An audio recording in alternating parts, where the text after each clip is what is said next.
بسم اللہ الرحمن الرحیم.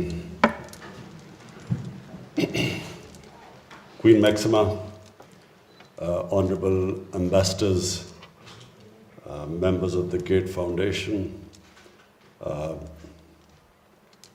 میں آج خاص طور پہ اسٹیٹ بینک کو مبارک دینا چاہتا ہوں آپ کے راست پروگرام کے لیے. میرے خیال میں یہ ایک بہت بڑا قدم ہے پاکستان کو اپنا پورا پوٹینشیل ریئلائز کرنے کے لیے. ہماری 22 کروڑ کی آبادی ہے لیکن ہم اس کا پوری طرح فائدہ نہیں اٹھا سکتے. ہماری جو کیش اکانومی ہے یہ ایک بہت بڑی رکاوٹ ہے ایک 22 کروڑ کے ملک کو اپنا پوری طرح اپنی عوام اپنے نمبرز کا فائدہ اٹھانے میں. اس کا جو ہمیں سب سے بڑا نقصان ہے کیش اکانومی کا وہ ہماری ٹیکس کلیکشن ہے. پاکستان دنیا میں تقریباً سب سے کم ٹیکس اکٹھا کرتا ہے. ہماری 22 کروڑ لوگوں کے اندر 20 لاکھ تقریباً 20 لاکھ ہیں جو ٹیکس دینے والے ہیں.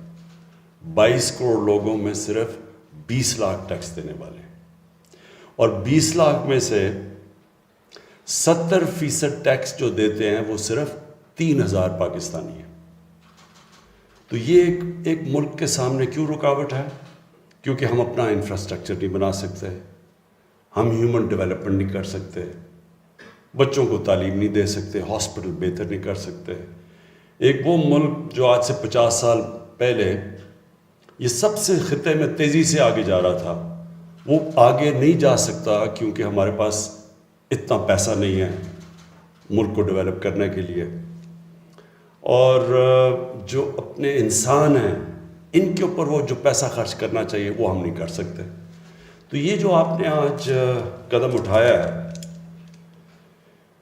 یہ ڈیجیٹل پاکستان کی طرف جو ایک بہت بڑا قدم آپ نے اٹھایا یہ ہمیں کیش اکانومی سے آہستہ آہستہ جس طرح ایک آپ آہستہ آہستہ کسی ایڈکشن سے کسی کو دور کرتے ہیں تو ہم بھی کیش اکانومی سے آہستہ آہستہ اس طرف جا رہے ہیں جدھر ہم اپنی 22 کروڑ عوام کا فائدہ اٹھا سکتے ہیں.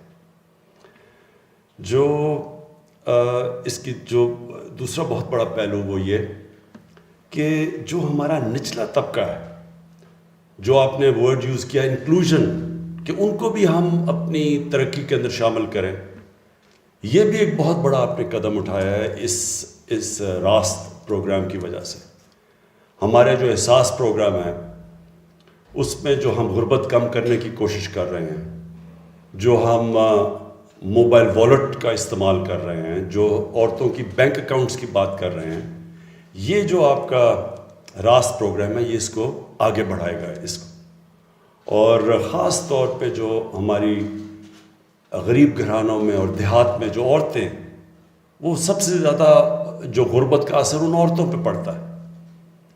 جب ایک غریب گھرانہ ہوتا ہے دیہات میں تو وہ کوشش کرتے ہیں کہ جو کمانے والے ہیں ان کے اوپر زیادہ پیسہ خرچ کیا جائے یا اپنے لڑکے کو پڑھایا جائے کیونکہ اس نے کمانا ہے, تو خواتین پیچھے رہ جاتی ہیں.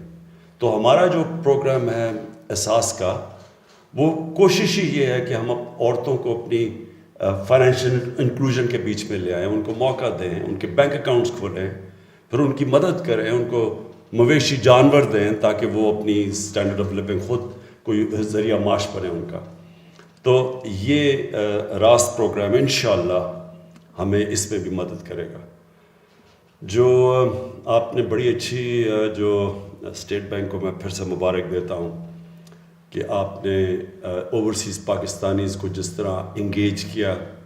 ہمارا جو ریمیٹنسز بڑی ہیں اور ریکارڈ ریمیٹنسز پاکستان کی تاریخ میں کبھی اتنی زیادہ ریمیٹنس نہیں بڑھی, وہ بھی ایک بہت بڑی اسٹیٹ بینک کی کامیابی ہے کہ انہوں نے ہمارے جو اوورسیز پاکستانی جو پیسہ نان فارمل چینل سے بھیجتے تھے وہ فارمل چینل سے بھجوانے کی کوشش کی. تو جس کا بھی ہمیں پاکستان کو فائدہ آ رہا ہے کہ ہمارا کتنے سالوں کے بعد 17 سالوں کے بعد کہ 5 مہینے میں جو ہمارا کرنٹ اکاؤنٹ ہمیشہ ڈیفیسٹ میں رہتا تھا وہ 5 مہینے سرپلس میں چلا گیا. اور اس کی لوگوں کو پوری تک اہمیت نہیں کہ اس کا کتنا فائدہ ہوا ہے پاکستان کو. سب سے بڑا فائدہ یہ ہوا کہ ہمارے روپے کے اوپر جو پریشر پڑتا ہے، جیسے ہی کرنٹ اکاؤنٹ کا خسارہ ہوتا ہے، جیسے ہی ہماری اندر ملک میں کم ڈالرز آتے ہیں اور زیادہ ڈالرز باہر جاتے ہیں تو پریشر پڑتا ہے روپے پہ. جب روپیہ گرتا ہے تو اس کا سارے معاشرے پہ امپیکٹ پڑتا ہے، خاص طور پہ غربت پہ. جو غریب لوگ ہیں ان کے لیے مہنگائی، جیسی جیسی چیزیں مہنگی، باہر سے امپورٹس مہنگی ہوتی ہیں، خاص طور پہ تیل اور پھر گھی اور پھر دالیں، تو اس کا سارا بجلی سب چیز پہ امپیکٹ پڑتا ہے. اس لیے جو کرنٹ اکاؤنٹ ہمارا جو سرپلس ہوا، اس نے بڑا پریشر اتارا ہے ہمارے روپے سے. اور اس میں بھی اسٹیٹ بینک نے جو کوشش کی ہے، جو سٹیپس اٹھائے ہیں، انکریج کیا ہے ہمارے ورکرز کو کہ فارمل چینل سے پیسہ بھیجیں. تو اصل میں یہ کوشش راست کی یہ ہے کہ ہم اپنی فارمل اکانومی کو بوسٹ کریں. ہماری اصل میں سب سے بڑا مسئلہ یہ ہے کہ انفارمل اکانومی بہت بڑی ہے، اور جب انفارمل اکانومی بڑی ہو تو نہ آپ ٹیکس اکٹھا کر سکتے ہیں اور نہ ہی ملک ترقی کر سکتا ہے. اصل میں سب سے بڑی چیز یہ ہے کہ اگر ملک کے ریونیوز ہی نہیں ہے تو وہ ترقی کیسے کرے گا. میں رضا باقر آپ کو مبارک دیتا ہوں، اسٹیٹ بینک کی ٹیم کو مبارک دیتا ہوں، اور اسی طرح کی انوویشنز آپ نے ہر روز آپ کے بینک کے اندر سوچنا ہے آپ نے کہ کیسے ہم اپنے ملک کی ریمیٹنسز بھی نارمل چینل سے لا سکتے ہیں، کیسے ہم اپنے لوگوں کو فارمل چینلز کے ذریعے کیش اکانومی سے ہٹ کے ان کو ڈیجیٹل اکانومی کی طرف لا سکتے ہیں. اور یہ بہت بڑا چیلنج ہے آپ کے لیے ابھی تک جو آپ نے جو کیا ہے. میں آپ کو خراج تحسین پیش کرتا ہوں. In the end, I want to thank again Queen Maxima for taking so much interest in Pakistan and the well-being, especially of the women living in deprived areas, wanting there to be financial inclusion in Pakistan. And I know the interest you have taken in the Asas program, so I want to thank you for that. The Gates Foundation, I especially want to thank for the help they've given to Pakistan, especially in the polio program, but in other areas, whenever we need help, the Gates Foundation is always there. And I want to, the British High Commission for the help they've given us. I want to thank them. World Bank for the help they've given us. Thank you very much.